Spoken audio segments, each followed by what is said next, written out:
ส่วนอีกหนึ่งผลงานเพลงซ่าจะทิ้งกันได้หุ้งฟังให้กันแล้วกันเด้อชาร์ดให้ตั้งของกันแล้วกันเนาะจากท่านน้องซอยจิมมี่สุดหล่อสด14 ปีพอดีปีนี้รอตาย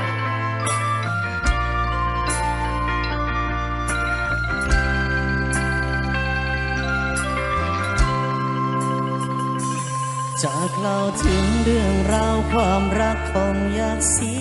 เขียวที่มันรักเดียวแค่เพียงแม่นางสีดา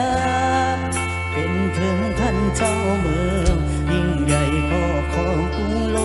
กาแต่หัวใจของสีดายังเอามาขอของไม่ได้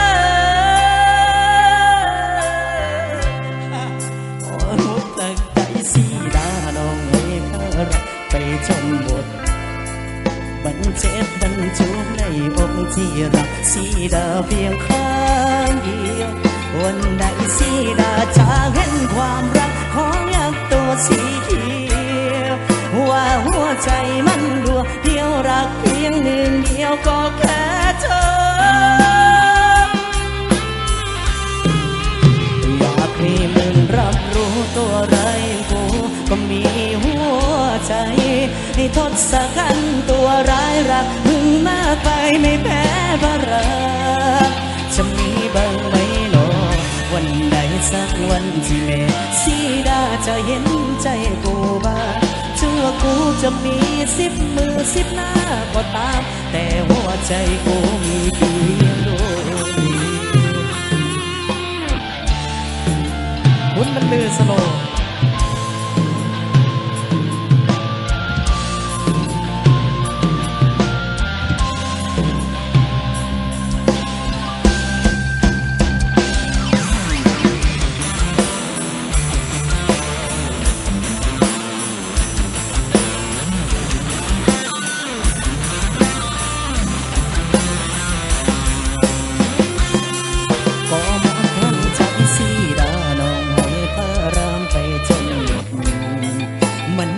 มันจุกในอกที่รักสีดาเพียงข้างเดียววันใดสีดาจะเห็นความรักของยักษ์ตัวสีเขียวว่าหัวใจมันดวงเดียวรักเพียงหนึ่งเดียวก็แค่เธออยากให้มึงรับรู้ตัวไรกูก็มีหัวใจให้ทศกัณฐ์ตัวร้ายรักไปไม่แพ้พระรักจะมีบ้างไหมหนอวันใดสักวันที่แม่สีดาจะเห็นใจกูบ้างถึงว่ากูจะมี10 มือ10 หน้าก็ตามแต่หัวใจกูมีเพียงดวง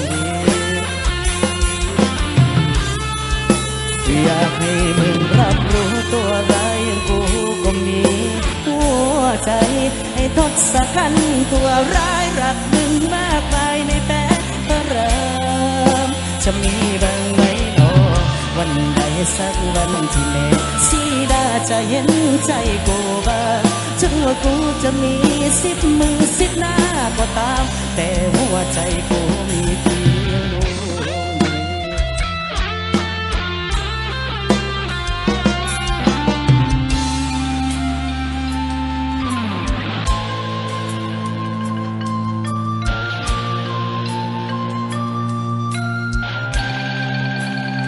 มันว่าถาจองเนาะ